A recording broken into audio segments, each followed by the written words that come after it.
Brother Allen, we have made it to August. It is August 2nd, and this is Team No Sleep, y'all. Come on now. We in the building. Huh? Yes, sir. Yes, Ah. sir. I'm a little fuzzy in the camera, but I'm here.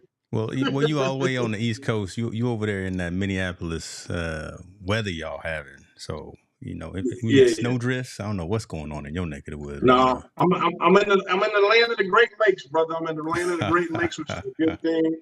No, actually, it's very, we're in the land of the purple, land of Prince and the Vikings and all that. But I mean, out here in Marshall, Minnesota, doing my thing, seeing my son get ready to go to start football camp. yeah. Looking at the school, Southwest Minnesota State, beautiful school. They got some things going on here, man. I'm blessed to be alive, man. Being on top, man. Better be 6 feet over than 6 feet deep. So I gotta count my blessings every day. That's true. That's true. Listen, let's go ahead and give some acknowledgments. We see folks in the building. I see Senior in the building. Appreciate you, sir, being here. Mr. Cox is in the building. So we've got representation from all over the place. We get some more folks coming in. We're gonna be global. We national right now. Yeah. But let's go ahead and try to get to the point where we global right there.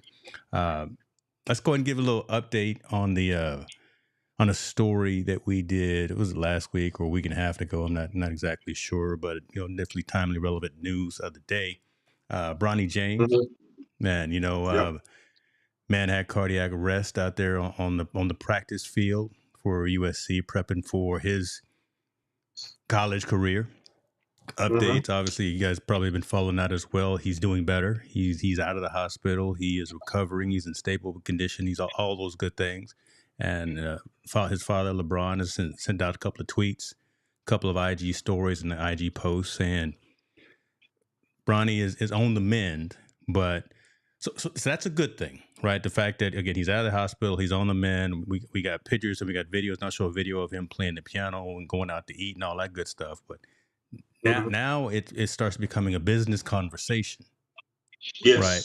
Because USC is starting this week in terms of practice for basketball. And then the next week it starts with classes. So now the James family is having conversations of what's Bronny going to do? We glad that he's safe. We're glad that he's somewhat healthy. But again, now everything's in question. What are your thoughts on just this next level of conversations that the James family have to have as it relates to Bronny?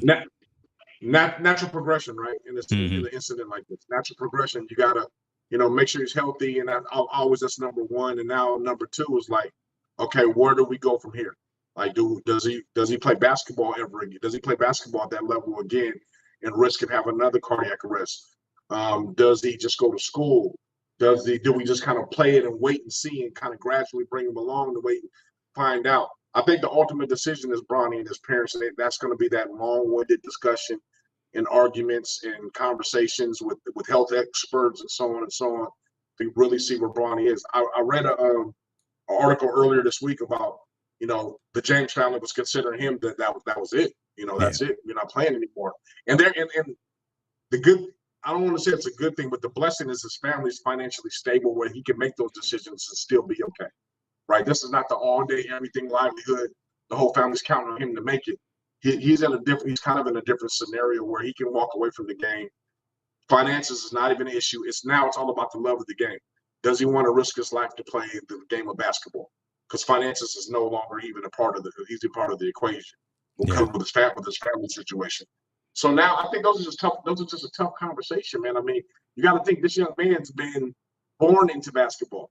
He's been born into being the greatness in basketball. So it's in his blood. And for him not to be able to play, man, or someone to tell him he can't play anymore, that's crushing in itself. So no one knows where it goes. My prayers is out to their family, man. I pray to their family. I pray, they all make the right decision. I know this is a difficult decision because I try to put myself in their shoes.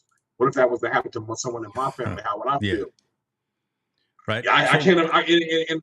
Every time I don't even want to speculate, right? Again, we talked about it last week. Don't even want to speculate. Don't even want to go down that path of what you would do, how you would react. Shouts out to Savannah and LeBron for the way that they've handled this and maintain all the dialogue. But so again, this is an interesting question though, because again, what you were saying, He doesn't have to play.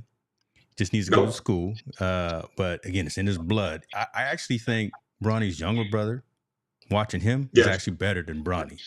Right. So it's in the DNA.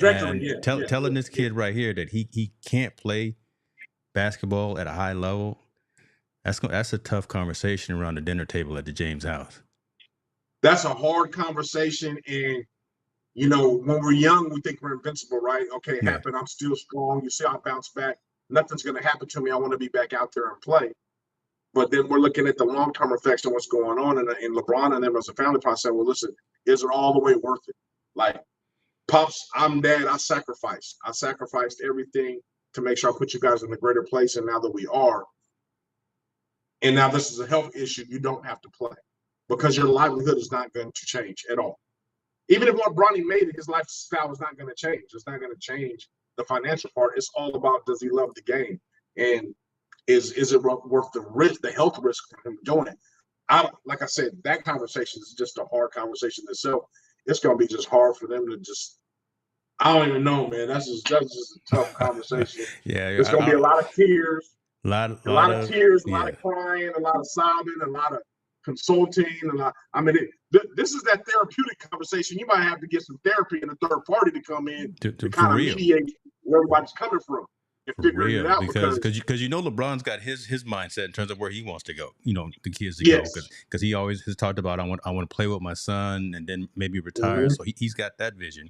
But Mama James, right, probably seeing her son in the hospital is saying, listen, if this activity caused you to get to that point, we're not doing that activity no more. So before you answer about that, I want to bring up another piece of this whole conversation. And again, about that business conversation piece. And what Kevin was saying actually is really interesting. Bronny's been offered a ton of extra, even though he doesn't need the money. He's been offered money to go out there and suit up for USC. What now happens possibly, and we can just only speculate about those NIL endorsements and contracts that he's probably signed already? Oh, I think they go away. They'll go if he doesn't play. If he decides not to play anymore, those go away, and they'll go to somebody else, and rightfully so, right? Because he's not fulfilling his end of the bargain due to health reasons. But again, that doesn't change his livelihood at all, right? LeBron James is a billionaire. That means his kids are somewhat going to inherit at least $100 million, right? Because LeBron James doesn't seem like a non-smart person with his money. He seems very, very financially aware of what's going on. So his kids are going to have $100 million. He's going to live a very comfortable lifestyle, regardless if basketball was there or not. So with that being said, that doesn't change. It's all about I want to play the game because I love it. Bronny's been born into basketball. His dad was a professional basketball player and the deemed as the greatest when he first stepped into the league. That's true. Bronny's born into that royalty, basketball royalty, right? He's part of the basketball. He's the heir of that basketball royalty. Now that passion and all that stuff and what's going wrong, that's being taken away from him because of health reasons. That's got to be a tough conversation, man. That conversation, man, is got to be crazy. What's going on, because he's fighting. I want to play again. Dad is like, you don't need to play, and all that. I don't need to play, but I want to play. I love to play. I want to prove everybody I can play. I want to do all these things and these goals I had for myself. I can't do them on the basketball court because of this. And I feel that I'm healthy, and you're saying I'm not. So it's just going to be that dialogue and that discussion going along. And I believe he'll actually play again. But I think we're going to go through a process. The experts are going to have to clear him. Moms are going to have to be reassured that this is going to happen again with this cardiac arrest thing. He's just going to have to go through a lot of rigor tests to get himself back to being even in the conversation and stepping back on that court. Yeah, and I can almost guarantee you, and again, we're third person removed, and we're trying to Monday morning quarterback this, but I can almost guarantee you that the James family is having conversations with the Hamlin family. Yes. Right, because there's not too many folks can say, I know exactly what you're going through, or I know exactly how you feel. But them two families right there can exactly say, I know what you're going through and what you're doing. And again, when we saw DeMar Hamlin hit the practice field last week, people in the audience were, in the stands were cheering and we're happy, but we're hesitant because, hey, don't hit him too hard. Hey, he did look good, though. Yeah. Hamlin looked good. He looked really good. I mean, he's running at full speed. I've seen him make a couple of tackles. He's looking very, very good. So that's a promising favor in Bronny's favor, right, to get back on the court if he's able to come back and do it. But we also know football is a different sport, and I can tell you why the difference is. True. Football is a stop and go, stop and go, stop and go, with contact in between, right? It's stop and go. Basketball is continuously up and down the court, up and down the court. Continuous up and down cardio. The court, jumping. Yeah, continuous cardio too. Yeah. The cardio is completely differently done in basketball. So I would believe basketball is probably more strenuous on the heart because there's not a stop at all. There's not a stop to keep going until this is a timeout. So it has to be weighted a little bit different. Man, every time I try to put myself in LeBron's shoes, I'm like, what would I tell myself? Because you got to also think from LeBron's psyche, this is a game he loves. I love it. I love my son is playing in it. I love my son as a top prospect. I love everything that's going around about it. I love everything that's provided for me and my family. I love basketball. My son loves basketball, and I have to tell him and be the bigger person to say, you can't play anymore. Now, another question that was asked that I thought about, how does that play on LeBron's psyche going into next year playing? Because we carry this luggage with us no matter what. That's true. That's true. How does this go on LeBron's psyche playing in the NBA next year? My son, either way, okay, my son made it back. Woo, cool. But I'm worried about if something happens to him on the court. I'm depressed. My son isn't going to play basketball no more. You got to think those two psyches are going to weigh on the king no matter what nobody says. Yeah, and along those lines, if it had turned out less positive for Bronny right here, I think, and I agree with, Kevin didn't really say it, but I think LeBron would have retired. I think he'd have hung it up. Oh, absolutely. Right. 100%. He'd said, I'm done with it. He would have said, Bronny, he would have said, Bryce, all of y'all through. No one else is playing this game. But, it didn't turn out that way. So we will see, man. Let's keep moving, keep pushing. But it's an ongoing story, and we'll keep finding out what's going on, man. Let's get on to something else. We had this story last week, but this week is actually coming to fruition. So let's talk a little bit about this, man. I'm gonna put the timer up because we got all the bells and whistles right today. So I got headlines, I got timers and all that. Riquna Williams is charged. Oh my goodness! Listen, I was reading this story and this woman. All right, let me stop deviating. She has been arrested and charged with multiple counts of domestic battery against her spouse. She accused her spouse, her significant other, of cheating. Went to the house, snatched her spouse's phone, started looking through the phone, found evidence of some infidelity. Went and approached her significant other. Words were exchanged, punches were thrown, punches were landed, and then strangulation started happening. So let me tell you something. Riquna Williams put them hands, and I'm not making light of this, but Riquna Williams, when I was reading this, look, 9 domestic battery charges. He messed around, saw that her girlfriend was cheating on her, snatched her phone from her, found kind of some evidence of that. She's being charged with strangulation. She's being charged with battery, all the things. She is now no longer associated with any activities with the Las Vegas Aces. When you look at her stat sheet on ESPN, it just says out, right? Not IR, no injured reserve, no nothing like that. It just says out. Today she was actually in court. The judge has said that, listen, you can't leave.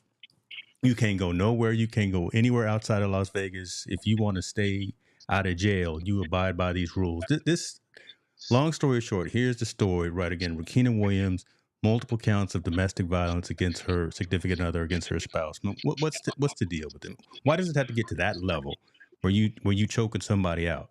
You're not even married to them. I don't know. See, I've been married 23 years, so again, I'm not out there in these streets. I don't know what's going on, but just leave, or I don't know. What's your thoughts on this, man?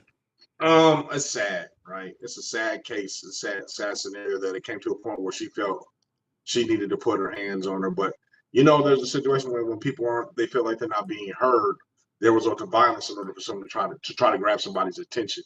And if it was a heated argument and her significant other wasn't paying attention, or she felt she wasn't paying attention to her, there's where it probably ensued the violence. Because I don't think there was any alcohol or anything involved. I think this is just like an act of rage. she was mad because she thought some instance of infidelity happened. Mm-hmm. She found out that it did happen, and then she went into a series of rage and started beating on her significant other. It's just sad, man. Like you said, why isn't it a situation now that you can't walk away? And like we just talk about how men create violence on women, now we got to talk about these kind of situations too in same-sex marriages when the other finds something or they need to walk away from the situation. You can't just, especially when you have something something that you're in as far as the professional sports or the spotlight. You have to walk away because now we have social media that's covering all this. And now, whether she's a good or bad person, it doesn't matter at this point. She's always going to be viewed as somebody that's committed domestic violence against their person. So yeah. she's giving her PR team a bad look. Making them work in this hard. instance. Right. Yeah. So check this though, and Kevin, he knows the story too. This is not new. No, this is not. She's been accused of this before, Yeah. and with her, what is it?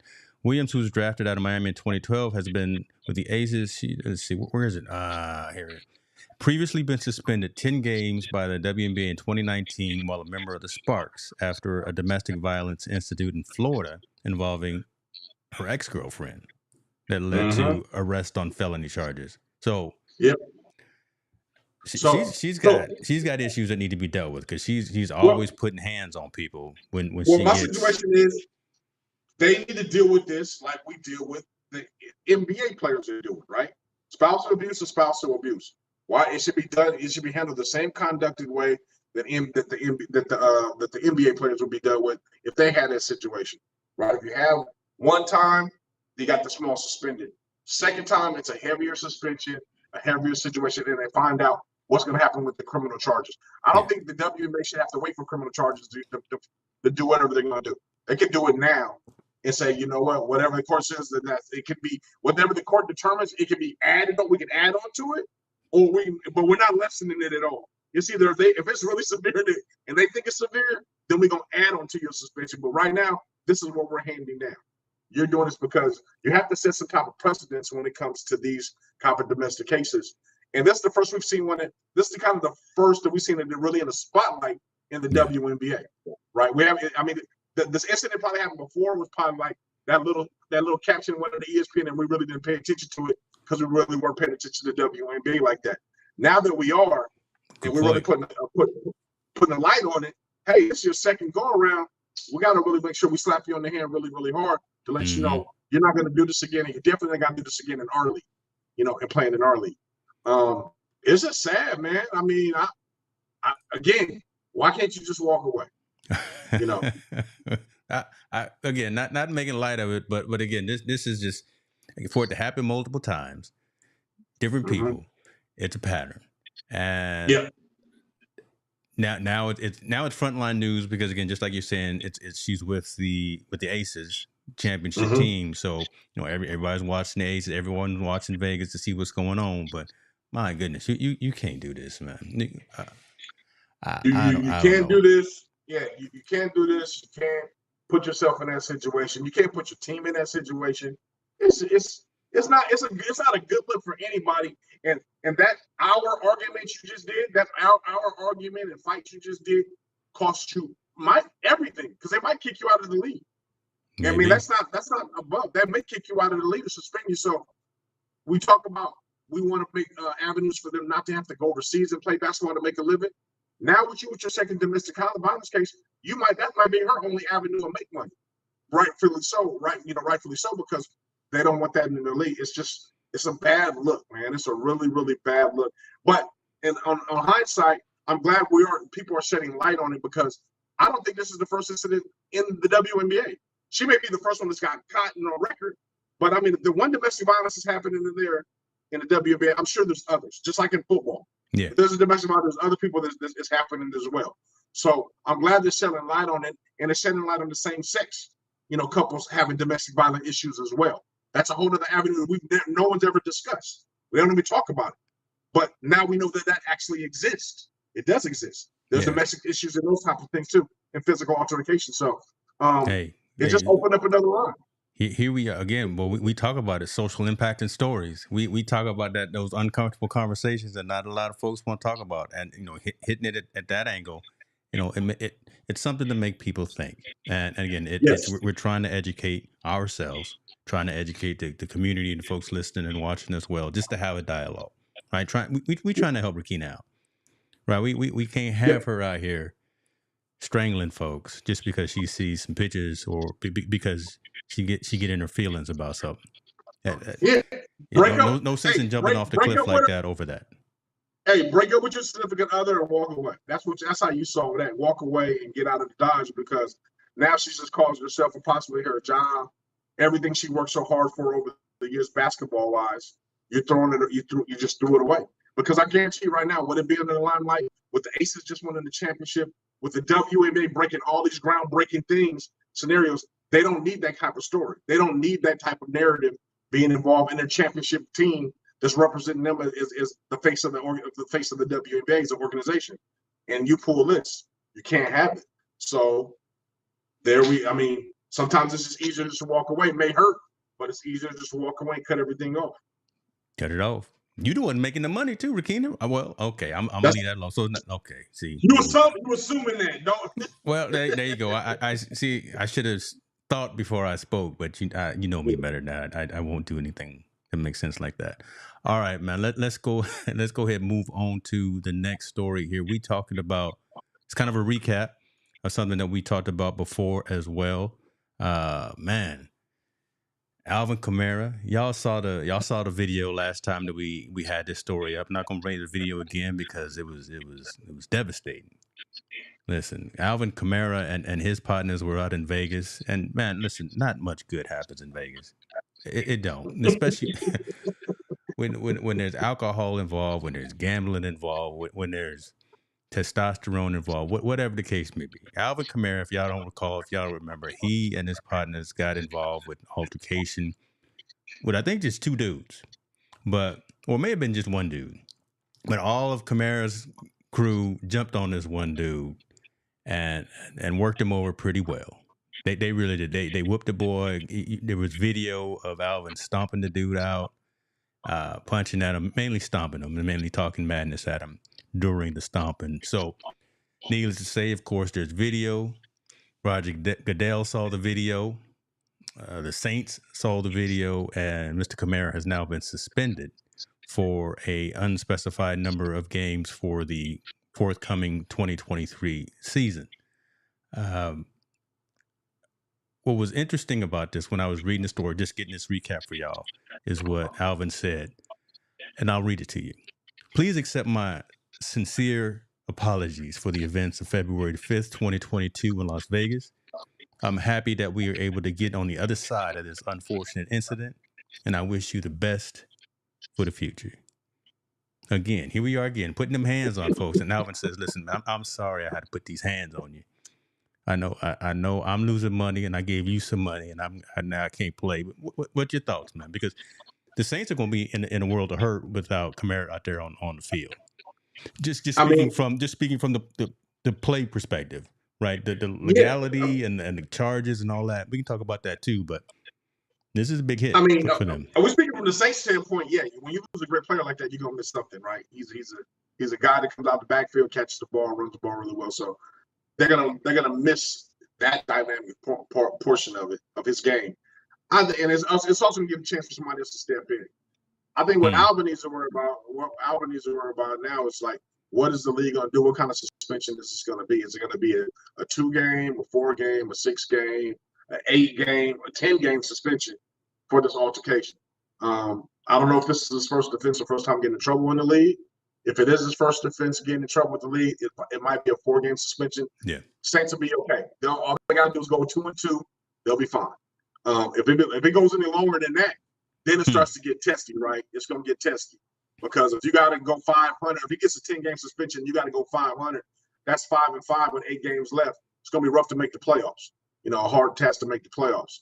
So, from a football standpoint, it affects them big time in that way. Alvin, man, that apology right there shows he ain't apologetic. He just sorry he got caught. That's what it is.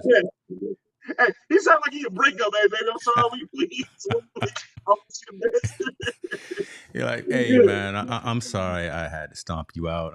Listen, my yeah, apologies. And go and take yeah, this little money, this what we settled for out of court. Be yeah. well. And let's move on. Let's move on. So Let's keep moving. it wasn't like, yo, man, I'm sorry, I didn't mean to. You know, it wasn't like, hey, I'm sorry, we even got to this altercation, man. I Yeah, don't even know how it got there. I don't even know how it escalated, and we got into this. It was like, man, it's over with. Peace. You know, good luck.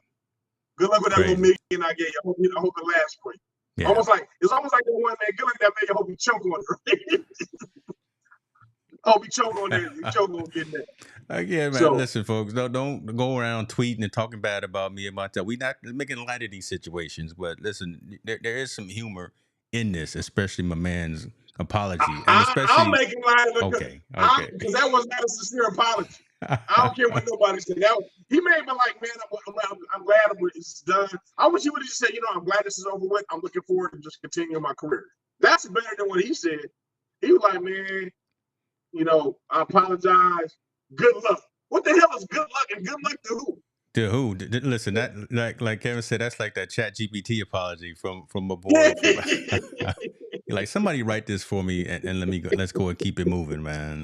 Yeah, I don't that know what's wasn't going sincere on. at all, man. But I mean, I hope for him. I hope he, you know, I don't know. See, there's always two sides of every story. We always only hear the Yeah, victim side or the that's provoked true. victim side. Yeah, We didn't hear what the victim said to him to provoke this man and his friends to start getting into an altercation with him. So we'll never know that because it's not going to come out. So I know there's always two sides to one story. And unfortunately, no matter what, if you're a professional athlete in the NFL, you're always going to come out on the losing end, especially if you're high profile, yeah, right? that's Because true. you're always either going to lose money and you're going to lose time on the field no matter what, and it gives the brand a bad name. So Alvin should have known he was going to lose in this situation no matter what, especially as long as somebody caught it on camera. So we just got to do better, man. They got to really do better. You have to do better. Just don't do it. Don't get again, man. Go someplace They else. should have Don't moved don't him go to in the Vegas. club.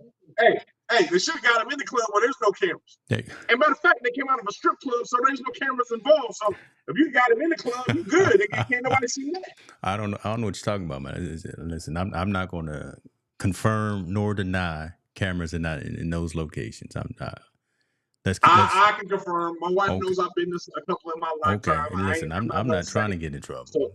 So she knows I've been in a couple of, but I mean, if you gonna catch it, if you gonna put the hands on the inside where there ain't no cameras outside filming on.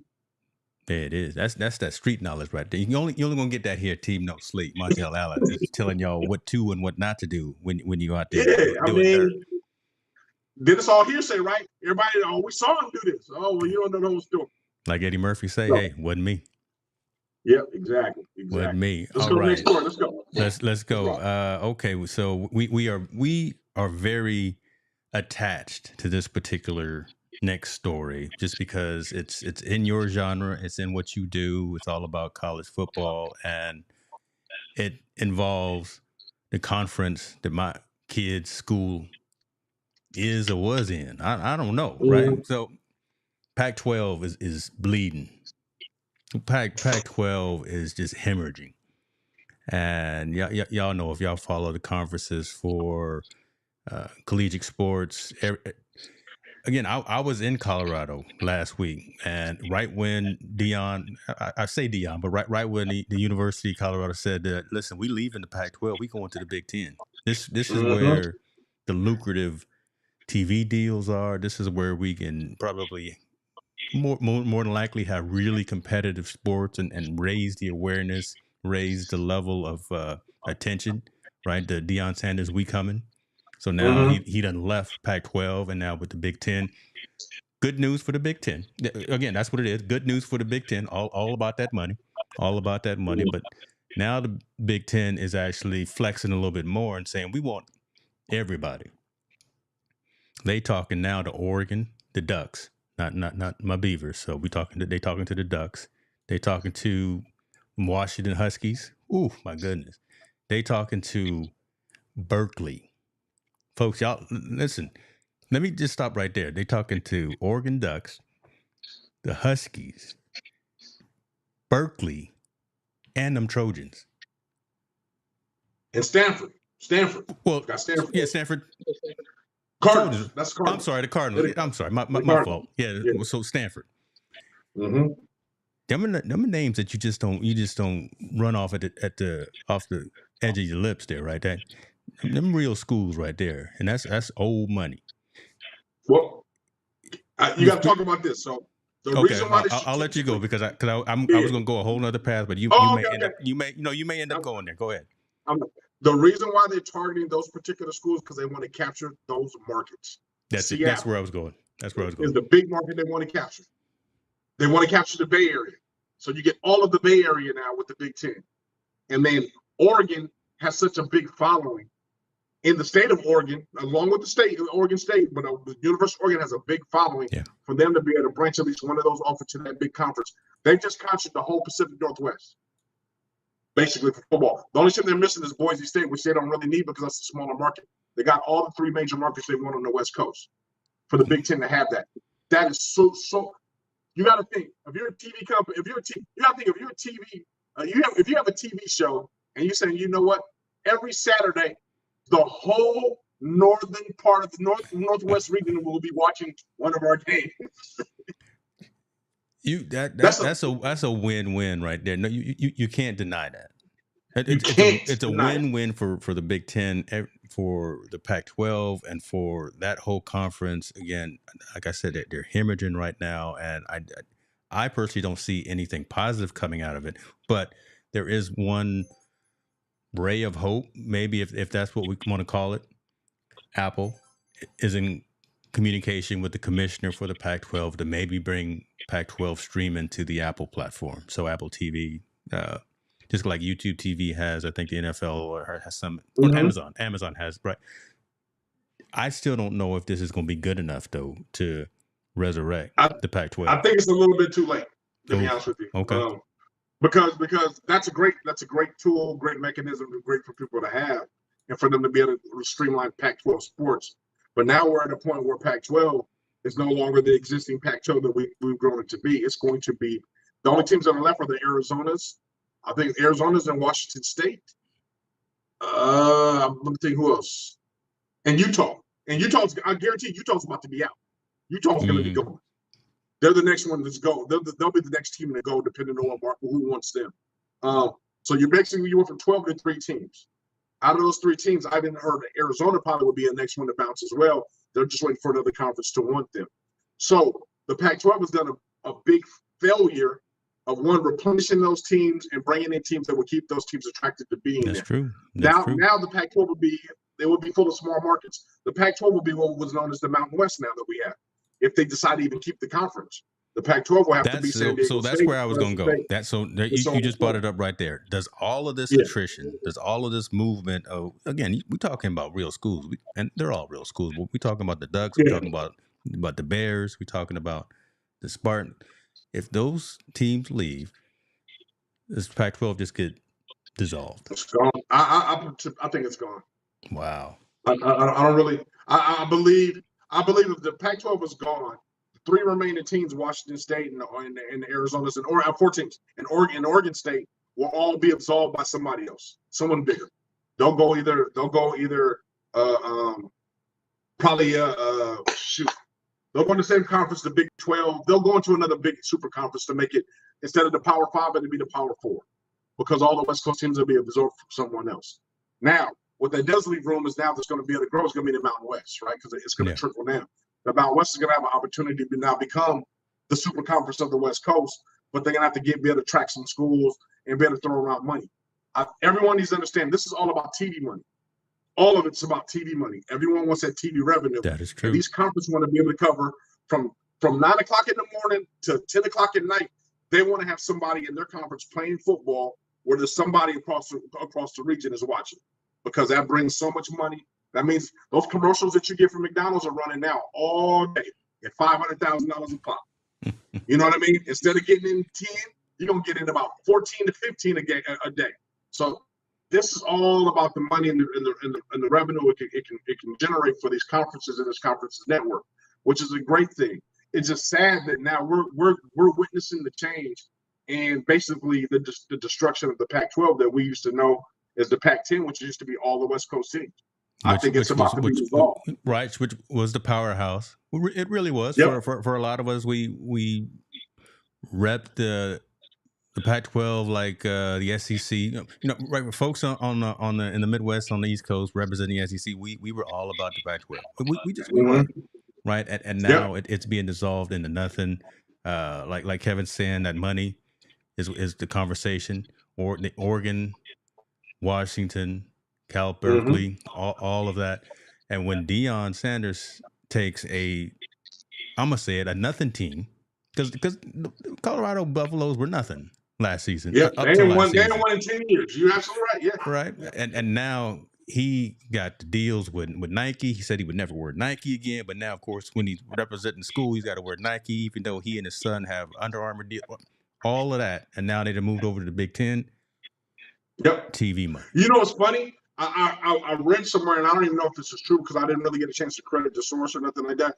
But I read Deion signing over to the Big Ten brought the University of California $27.2 million right off the bat. Yeah. So we're talking about, like you said, a team that has not won in the last 10 years, a team that's following this kind of dismal one down. Deion has already landed him what he's supposed to make. He landed him a $27 million deal on just joining the pack, the Big Ten. Just on name recognition alone. Just because who I am. Y'all better Google me, Deion Sanders. Y'all see what I can do. Y'all see what I've done. So he's brought $27 million in revenue by just changing conferences off the bat. Probably, I'm sure that's incentive laced all the way. And if they win at the bowl games, it's probably got a lot more money tied to it. But just for them saying they're going to jump over, they got $27.2 million. Yep. We're not talking about play money no more. Yeah, this is grown folks money. About play money no more. That's why I was in Denver this weekend, and I was there Sunday. I tweeted Coach Deion. I told him I was in town. I told him we coming. He didn't respond back, but that's all right. I wanted to connect with him while we were there. Team No Sleep was in Denver.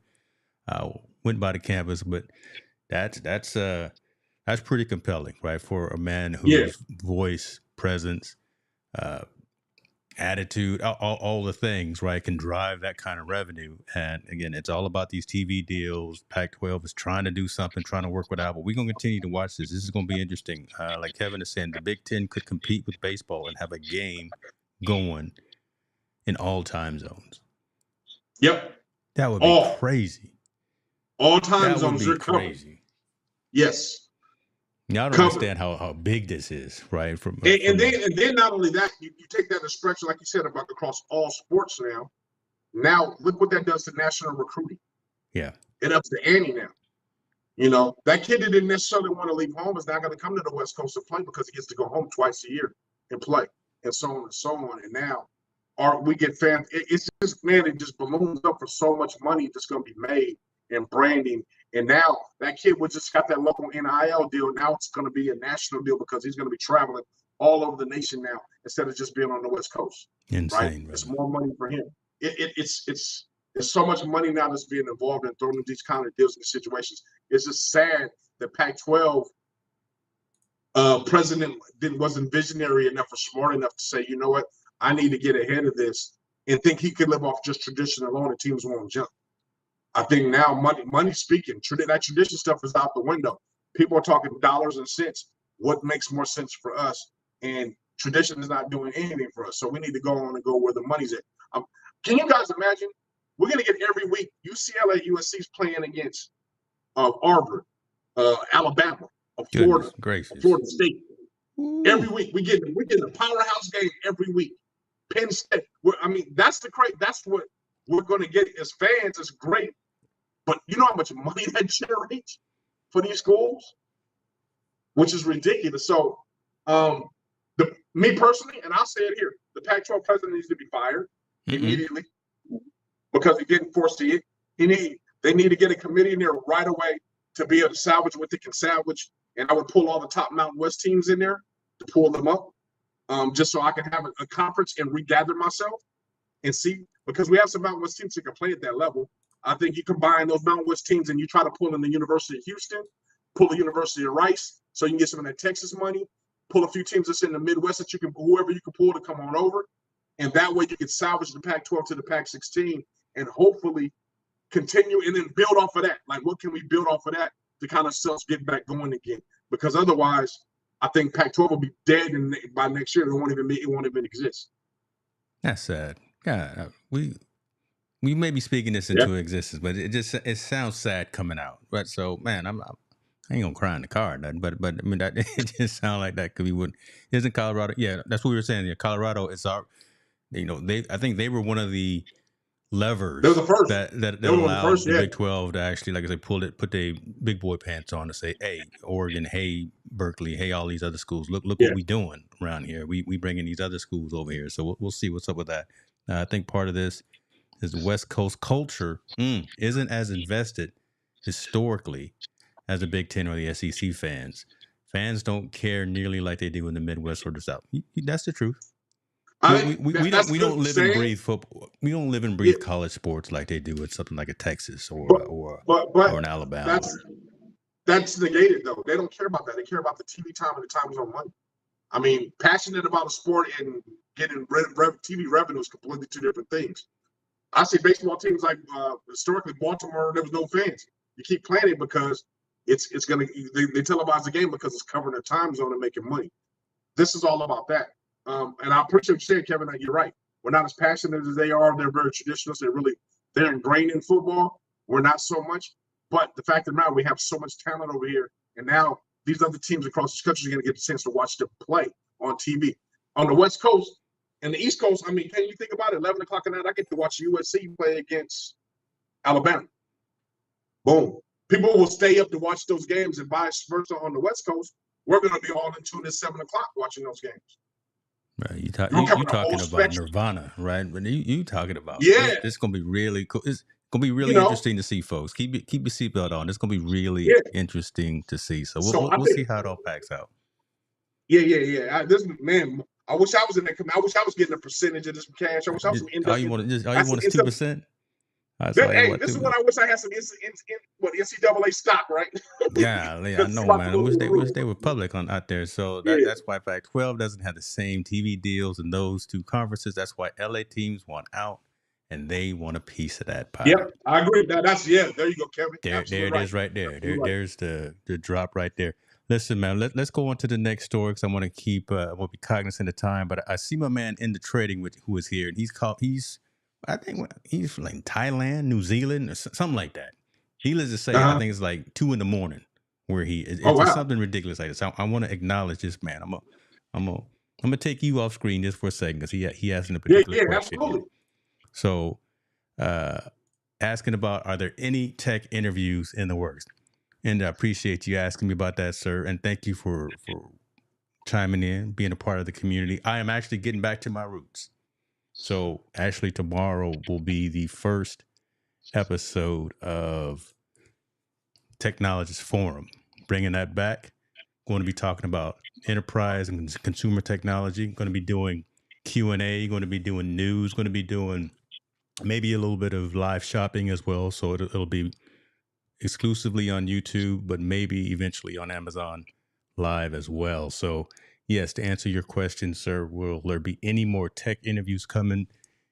I know you're subscribed to the channel already, but the Technologist Forum will be debuting tomorrow at, I don't know what time I'm doing it, 4:30 p.m. Pacific time. I don't know, man. Just listen. There go the story right there. So I appreciate you for asking the question and chiming through, brother. See, there we go. Just providing answers to the community, man. Okay. That's a plug right there. That's a straight plug. Watch the new show. Hey, Bali. He in Bali, brother. 10:15 in the morning. Golly. That's a good man. Great. Oh, he's at work right now, 10:15 a.m. Yeah, I know. He's supposed to be paying attention. He over there. Okay, let's not get you in trouble. But hopefully you got some headphones on. Okay. He's streaming us, man. I appreciate that. I appreciate that big time. For real. All right, man. So let's talk about another sport that I know how you feel about baseball. And I literally, while we were at the Rockies and the Padres game in Colorado the other day, I thought about you. Because that game went into extra innings. No, okay, so let's start here. Okay, I don't know if you saw my picture on Instagram where I said monsoon thunderstorms, all this. So the game was delayed. Game was supposed to start at like, I don't know, let's say 7:00.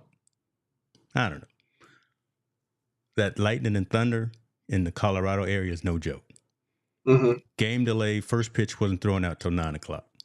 Oh, so we stayed there. We went and had some appetizers, some drinks, and then ended up showing up to the ballpark around 8:00 or so. Still, again, then they finally flashes on the screen. First pitch not till 9:00. Then the game is going. Tied up, bottom of the ninth. So extra innings. Game didn't end until 12:30 a.m. You wouldn't have stayed, would you? I'll be complaining the whole time. Okay, so let me tell you this. So me and my wife did stay. We stayed until the official bottom of the ninth, end of the ninth were started, and then the kids decided to stay until the I think it was in the 10th inning where the Rockies finally won. But again, I thought about you and I said, man, Montel would not be here for this. First of all, in the rain, in the snow, in the hail, in all in them elements, and then first pitch not till 9:00 at night. I'm ready to go to bed. I was just cracking up. I was just laughing. I've been ready to go to bed already, but like I'm ready to go to bed. I'm cool. This ain't for me. But I mean, you know, I take it back. I probably would have went. Yeah. I probably would have enjoyed myself to the point where I couldn't. I would have been complaining after that point. You know, been like, yo, man, this is crazy. But I mean, I probably would have enjoyed it. Probably, to be honest with you, I would have enjoyed probably the ninth and the extra innings because now that's when it's starting to get real competitive, right? Now they doing some things. The pitching's getting a little bit tighter. Everybody's swinging to get it on it. So it probably would have enjoyed the last part of it. I probably would have complained in the first 7 or 8 innings because I'd have been like, this is boring ass thing. Ain't really nothing going on. All that stuff. And you'd have eating your Cracker Jacks and your peanuts and being like, where we at? Okay. Yeah, if I had to buy my second box of popcorn, it would have been hot. Because that would have been another $12 I'd have had to spend. Yeah. Hot dogs was expensive. I'm not going to tell you how much the hot dogs were, but they were a little expensive. All right. So needless to say, again, okay, go ahead. Go ahead. No, that's what I'm saying. That's why I like college baseball more because it's more exciting, man. I think it brings. I can watch the 7 innings in college baseball because it's exciting. Yeah. Everything counts, especially in that World Series. Man, baseball, bro. Whew. All right, I'm gonna get you to a game before it's all said and done. We may live stream it just to get your reaction. I'm gonna have just the camera on you. But again, so here I go. Needless to say, baseball was one of the sports that you don't have a lot of time for, a lot of patience for. Again, you would rather watch the very end of the game when all the excitement happens. We talked about soccer as well as it relates to that, and I'm a huge fan of the women's national team. Oh, when they win. When yo, now.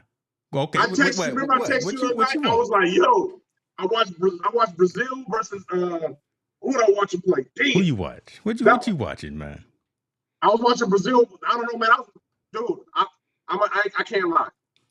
I'll be up till like 4:00 in the morning watching. Okay. The man is changing. The man has become a fan of the. Okay. So, bro, I didn't watch Korea versus the Netherlands. Yeah. I watched France. I watched Jamaica. I watched Brazil. I watched Peru. I watched the U.S. Who else I watched? I didn't watch about 10 teams. I'm a big fan of France, and France got a pretty good team. Yes. I think it's Belgium. Okay, look at you. Not Belgium. It's somebody. They're red, and France is a blue team, right? France got blue. France, I believe so. Yeah. So Netherlands is tight, right? I'm sure you probably saw the little matchup against the Netherlands and the U.S. when they got to pushing and shoving. Teammates on the when they're not playing in the World Cup, they were teammates, but they're playing for their individual countries right now. The reason I asked about this, U.S. is kind of on a thin line right now with a tie against Portugal.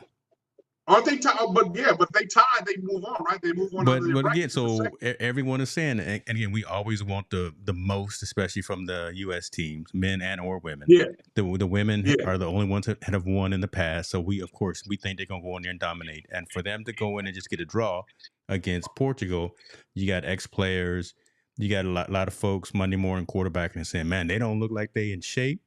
They don't look like they putting their heart into it. So you got a lot of chatter, right, from folks who aren't actually in the game. Now here they come. They're gonna start playing again Sunday against Sweden.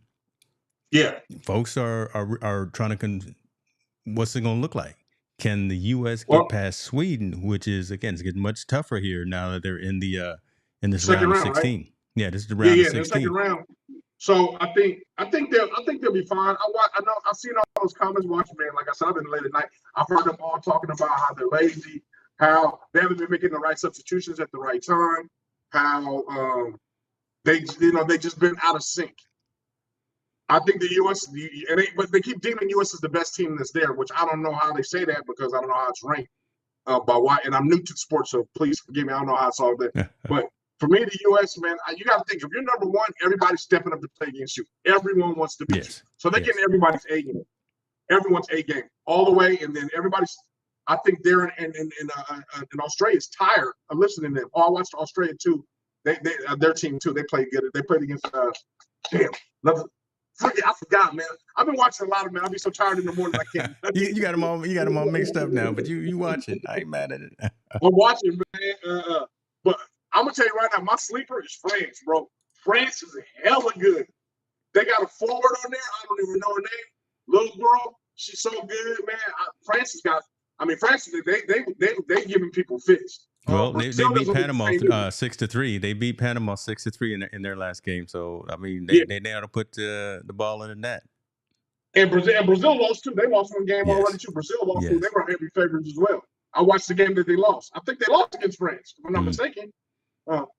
So I've been following that, man. I'm a big fan now of women's cup soccer because it's so exciting as they get there and they play hard all game. Like, you know how we see games and it comes at the end, they play hard all. I watched New Zealand play too. New Zealand and Costa Rica. I watched New Zealand and both Costa Rica play as well. Okay, look at you. I ain't mad at you. Yeah.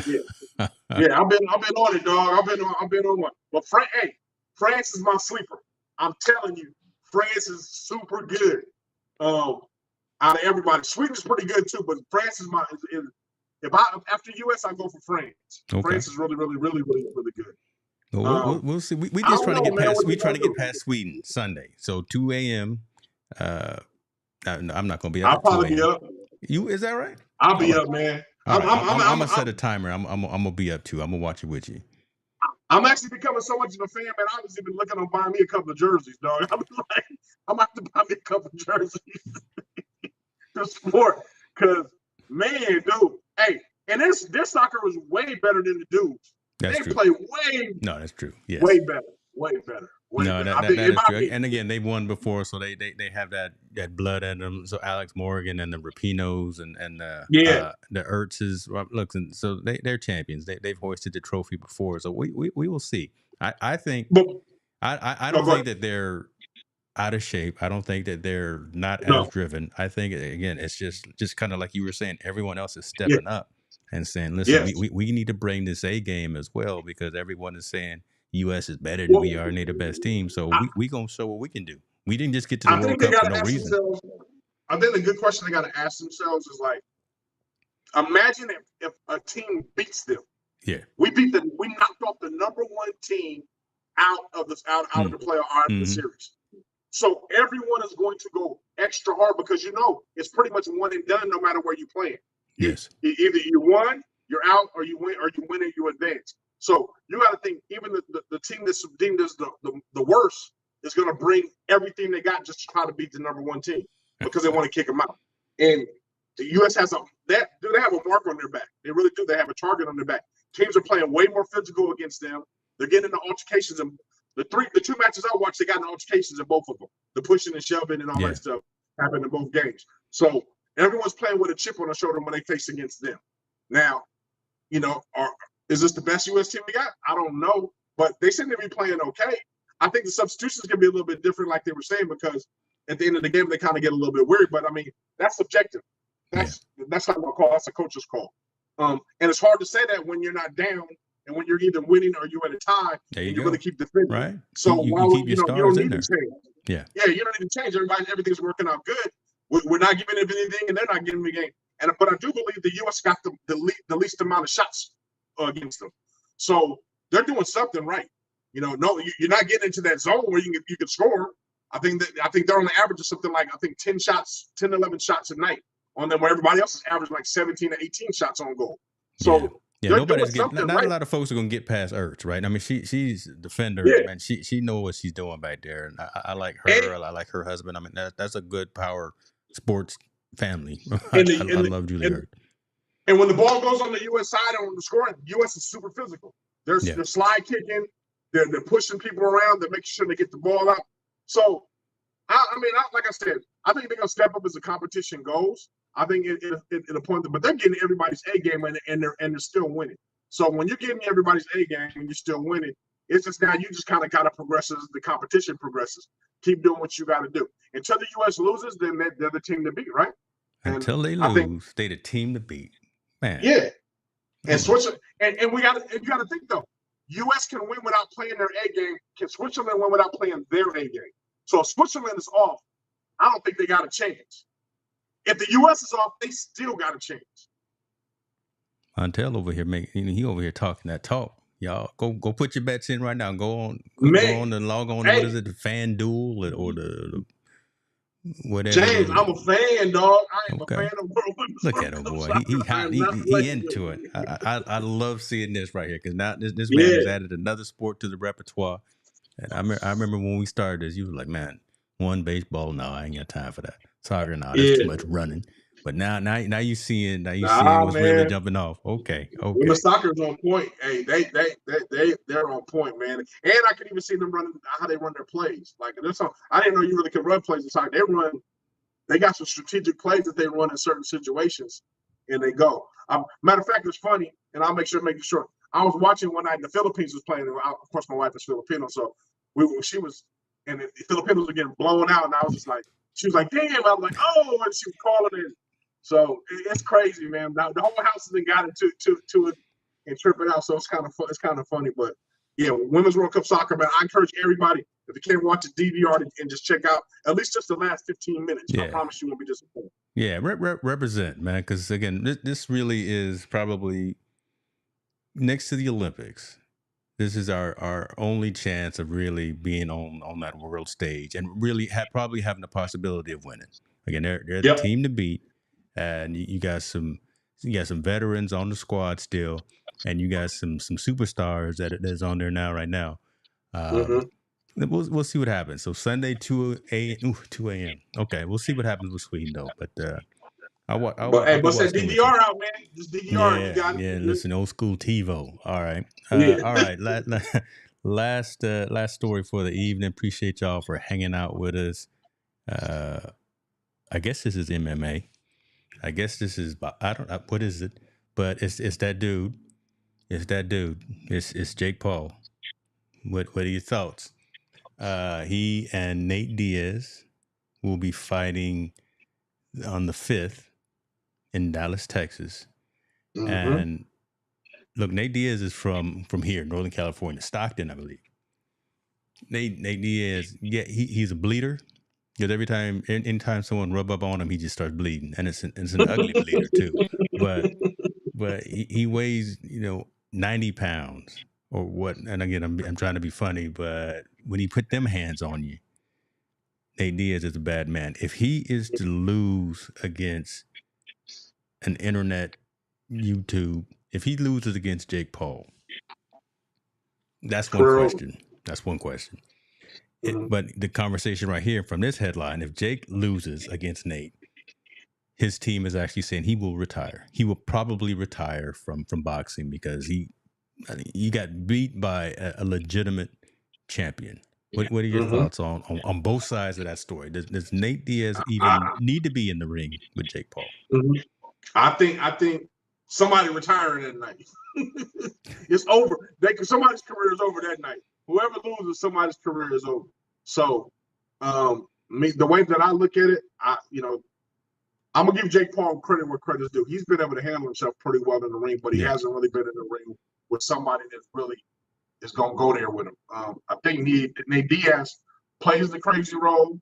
He's very, he's wild. He goes in there. He's a tough guy, but also he ain't, I don't know if he's been punched. Like Jake Paul's gonna be landing those punches. Jake Paul throws haymakers. And obviously, if he connects, it's lights out for a lot of people. So I'm hoping it's a good fight. I like it that it's going to bring some more light onto boxing. Yes. That's always a plus. Yeah. But I'm tired of the gimmicks, man. Like, Jake Paul, either you're going to be a professional boxer and let's go, or and stop doing this internet thing, because I think it diminishes the way boxing is, or Nate Diaz is going to be able to whoop him on up and show and expose to the real world that you're really not a fighter and get you up out of there. You know, I think there needs to really be some type of decision made where this is going to go. Because if Jake Paul does beat Nate Diaz, I think now he needs to really consider himself a professional boxer and going into the ranks. Yeah, because Nate Diaz is not one of them dudes to say, I'm just going to fight you for the money. He going to fight you to knock you out. I'm going to fight you because I want to fight you. Yeah, because Nate Diaz is like Kevin is saying, Nate Diaz is crazy. He's certified. He's certified a little Looney Tune. So it's good. And I think for Nate Diaz, if he wins, he shut up the internet guy and made him get out of here, and he's good. And now his career is going to catapult, right? His career will catapult a little bit more to where he wants to be. So it's a good look as far as an event. I'm not going to watch it. I'm not very interested in either one, what the success is, but I'm interested in the outcome. If that makes sense. I want to know who wins and who loses, and kind of see where this story takes them and where it goes. But so me, if you want to pay that $60, you're not gonna pay that $60. Hell no. Hell no. My $60 going to my kids. I ain't got time. You're gonna hold on to that $60. Okay. Who watching the fight? Yeah, I'm gonna be like everybody else and watch it on somebody that streams it on YouTube to check it out. Right. I'm gonna watch. I'm gonna be stealing it. Well, no, I'm not. I'm gonna say that out loud. Go ahead. But if I have a vote, if I'm gonna vote in the fight, if I want to see who wins, I want to see Nate Diaz win. To be honest. Yeah. I want to see him win, and I want to see him take over, and him, kind of, because I just think Jake Paul's kind of made it gimmicky, right? He's making boxing gimmicky, like, oh, I'm a YouTuber, I'm knocking out all these boxers, I'm good, I'm this great, and blah blah blah. Which in reality, bro, I don't think you really understand what it takes for some of these guys to get into the best shape of their life, go on there and really battle to become a champion. You're living off guys that are kind of over their prime, and Nate's not over his prime, but he's he's on the lighter years, but he can still fight. So this should be a really, really interesting fight to see what happens. Yeah, listen, they from them streets, man, and I've seen a couple of his bouts, and he just don't care. And that's dangerous too, though, because Jake Paul can. I'm not gonna lie, Jake Paul can punch. Yes. He can punch. Yeah, they actually was showing some practice and some of the warm ups. I think earlier today, and I was watching. Yeah, Jake Paul, he got some form, he got some technique. He got the right people around him. Yes, but again, this isn't. He just picked this up a couple of years ago. This isn't like something that he's working on at a craft level. Yeah. So for him to make a mockery sometime of the sport and talking trash about people that just be when they're over the prime. That part I don't like, but I'll give him this much. If he beats Nate Diaz, okay, Jake Paul, now it's time to step in and, like, I'm an actual professional. Let me fight my way to get into that top 10 ranking. Because now I think I'm certified. I got in there with a guy that wasn't past his prime, a guy that can beat other guys that are right now that's in boxing right now trying to make their way up. I think my name could be in that legitimate conversation. At least let me work my way up the ranks to become a really champion of it. I think if he beats Nate Diaz, I think that's a great conversation for him to start to have and start to make people a believer that he can really box. If he doesn't win and Nate beats him, or it's even close, I think and Nate wins, Nate just solidifies that he just retired as a YouTuber, and it's going to boost his career to do some better things for him and give him a couple more years of longevity in his career, right, and earn some more money for him and his family in the boxing arena. So. I'm more interested, like I said, in the outcome than I am the fight, bro. I don't really know. It ain't really that big of a deal. Well, it ain't like the Crawford and Spence fight we just had. My goodness, hey, yeah, that was embarrassing. Woo. That was embarrassing, but that was a good fight. But again, that was two trained athletes within the same genre, right? The same discipline. They were out there battling it out and everything. Here we got apples and oranges going at it. The question I do have: how much bigger is Jake Paul than Nate Diaz? Like, how much bigger is he than Nate Diaz? I think. Well, listen, Jake is he's a big dude. Let me see here. Let's take a look. Let's do some live looking right. So he's 6'1". Let's take a look here. Size differences. Jake Paul stands 6'1", ranges between 175 to 200 pounds. I think he's actually bigger than that right now. And Nate is 6 foot. And he fights at 170 pounds. So I did not see again. That's where Jake Paul gets me with that 20-pound difference, man. I didn't realize he was that light, though. That's a huge difference. I mean, Nate looks light, but man, I didn't realize he was that light. 170, goodness. Yeah. So I think if he fights overweight at 180, he's still in a 10-pound difference. If Jake is fighting at his minimum weight, that's the part where I think Jake Paul makes a mockery of the sport. You're fighting guys that are weight 20 pounds smaller than you. Yeah. You know, so that means you got 20 more pounds of muscle mass, and you got strength on him no matter what if you're just laying on him, right? Because he's got to throw an extra 20 pounds off of him. That's the part where I think when Jake Paul if he ever decides to enter the professional ranks, that's where the rude awakening is, because you got to fight somebody the same size. Yeah, you got to get in your right weight class, right? I mean, fighting Floyd, right? And again, Floyd's small dude and don't weigh anything. He's just fast. But again, that was more about the money as opposed to real respect for the art. Yep. Nate Diaz 170 to a 190, 210 guy. Come on, man, that's a 30 to 40 pound difference. I mean, 20 to 40 pound difference in a fighter, which we both know in fighting that means a lot. That's a whole lot. That's a lot of pounds. Yeah. That's a lot of pounds. That's a lot of weight. So we will see. We going. What was it? The 5th? What day is that? That's this weekend. That happens on Saturday. Saturday coming up. Right? Listen. All right. So somebody's streaming it on YouTube. Let us know. We'll watch the highlights. I'll get my ESPN alert on my phone when Nate knocked down Jake. But we will see how it happens. We'll see what works out. Brother, we did it, huh? Yes, Another sir. Great show in the books. You a little fuzzy, but again, that's all right. I'm not. Hey, I'm not worried about that. I apologize for my camera. Like I said, I'm in Minnesota. Everyone, we're gonna blame it on Minnesota. We're gonna blame it on Minnesota. But the audio was good, right? So when I posted to the podcast, the audio is good. So that's all that matters. So that's all that matters. You can just put a picture on the screen and it'll be all right for me. Well, I probably will. I probably will. You know how I'll chop this up. But go ahead and send us home, man. That's what you do good. Again, we had a great show tonight, man. Like I said, everybody out there, please get comfortable having uncomfortable conversations with other people, because that's just the way we grow and make ourselves better.